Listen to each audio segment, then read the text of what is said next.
గురుగారు ముఖ్యంగా ఇక్కడికి రాగానే చాలా పల్లెటూరు వాతావరణం మొత్తం ఇక్కడే కనిపిస్తుంది. మనసుకు కూడా చాలా ప్రశాంతంగా ఉంది. ముఖ్యంగా గోవుల్లో 33 కోట్ల మంది దేవతలు ఉంటారు అని అంటుంటారు. మరి గోపూజ చేయడం వల్ల ఎలాంటి ఫలితాలు దక్కుతాయి అంటారు అందరికి? గావో విశ్వస్య మాతరహ అన్నారమ్మా. గోవు విశ్వానికి తల్లి. తల్లి అంటే తల్లి నుంచి అన్ని జగత్తంతా తల్లి అమ్మవారి నుంచి వచ్చింది కదా. ఆ గోమాత వల్లే గోవు సర్వ జగత్తుకి ఆధారభూతం. చూడండి, మనం గోవుల వల్ల పాలు, పెరుగు, నెయ్యి, ఆ గోవు వ్యర్థాల వల్ల భూసారం పెరిగి మంచి రసాయనిక ఎరువులతో పండిన పంటల కంటే సేంద్రియ ఎరువులతో పండిన పంటలు తినటం వల్ల పూర్వులు బాగా గట్టిగా ఉన్నారు. ఇప్పుడు మనం సేంద్రియ ఎరువులతో పండిన పంటలు పండించి మనం తీసుకోవటం వల్ల మనకు అనేక రకాల రోగాలు వస్తున్నాయి అంటున్నారు కదా. అసలు గోవు మహిమ ఏమని చెప్పగలం?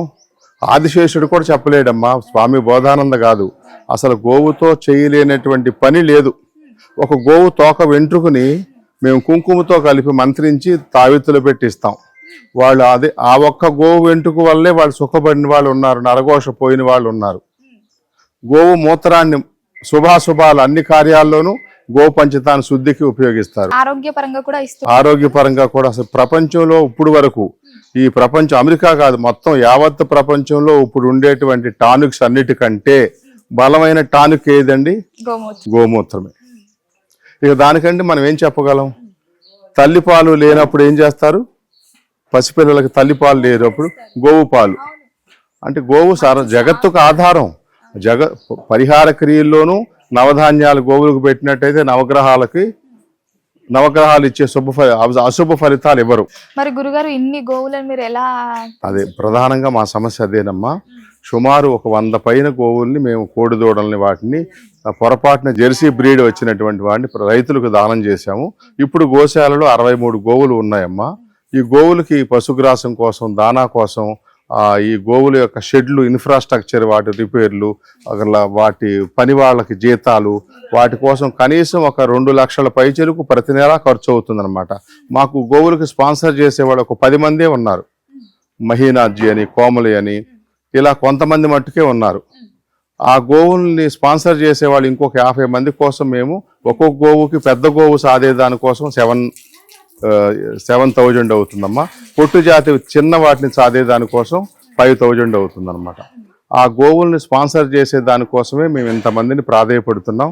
మీ యొక్క భక్తి ఛానల్ వాళ్ళ ద్వారా కూడా మేము కోరేది ఏంటంటే, ఎవరైనా దాతలు ముందుకు వచ్చి ఈ గోశాలను సుభిక్షం చేసే దాంట్లో పాలు పంచుకోవలసిందిగా, ముఖ్యంగా ఒక్కొక్క గోవుని ఒక్కొక్కళ్ళు స్పాన్సర్ చేసేదానికి సహకరించవలసిందిగా ప్రార్థిస్తున్నాం. ఆ ప్రాసెస్ ఏంటంటారు గురుగారు? ఎలా దత్తత? అది మా ఫోన్ నెంబరుతో ఫోన్పే కానీ గూగుల్ పే కానీ చేసినట్లయితే వారు వచ్చి ఇక్కడ ఒకసారి గోశాలలో వారి గోత్రనామాలు చెప్పినట్టయితే గోపూజ చేయిస్తాము.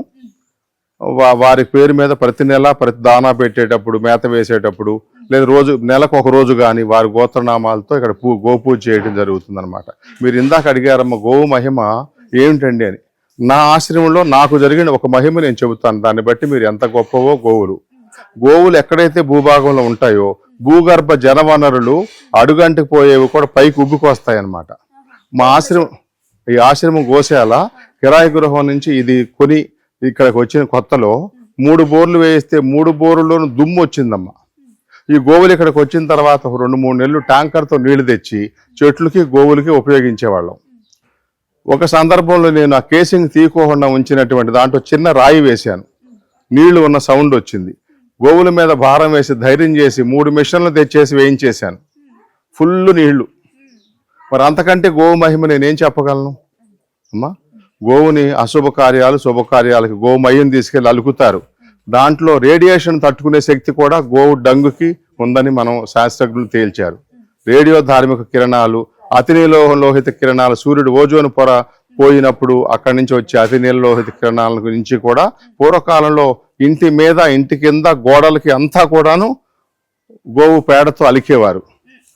దానివల్ల ఎంతో సూక్ష్మజీవులు, మనకు మంచి చేసే సూక్ష్మజీవులు కాకుండా చెడు చేసే సూక్ష్మజీవులు, చెడు బ్యాక్టీరియా అంతా నశించిపోతుంది. ఈ ఫార్మెంట్ అయినటువంటి మజ్జిగ, పెరుగు వీటిని తీసుకోవడం వల్ల కడుపులో మంచి బ్యాక్టీరియా మట్టుకే ఉండి, మనం ఇప్పుడు యాంటీబయాటిక్స్ తీసుకున్నాం అనుకోండి, మంచి బ్యాక్టీరియా కూడా చెడు బ్యాక్టీరియాతో పాటు చనిపోతుంది.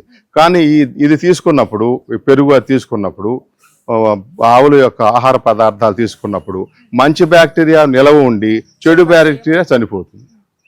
దానికి ఆరోగ్యపరంగా, శాస్త్రపరంగా, వైద్యపరంగా ఎన్ని రకాలుగా చెప్పగలం గోవు మహిమ. ఆ గోవుల్ని మన మీద మన పరమతాలు పరిపాలించినప్పుడు, పరులు మన దేశాన్ని ఒక 1000 ఏళ్ళు పరిపాలించినప్పుడు ప్లాండ్గా ఈ గోవుల్ని నిర్వీర్యం చేశారు. మన ధర్మంలో, మన యొక్క గృహస్థ ధర్మంలో, మన భారతీయ సంస్కృతిలో, సనాతన సంస్కృతిలో గోవుల యొక్క ప్రాధాన్యతని మెల్లగా ప్లాండ్గా క్షీణింపజేశారు. దాన్ని ఇప్పుడు మన ప్రభుత్వాలు, మన ప్రజలు గ్రహించి మెల్లగా దాన్ని పునరుద్ధరణ చేయడానికి ప్రయత్నిస్తున్నారు. అవుతుందమ్మా, గోమాత చేయలేని పని లేదు ప్రపంచంలో. గురుగారు, ఇంకా ఈ ఆలయం అభివృద్ధి చెందాలని, ఈ గోవులను కూడా దత్తత తీసుకోవాలని మనస్ఫూర్తిగా కోరుకుంటున్నాను. ధన్యవాదాలు. సంతోషం. మేము కోరుకునేది అదే, మీరు వాంఛించేది అదే. చాలా ధన్యవాదాలమ్మా. నమస్కారం.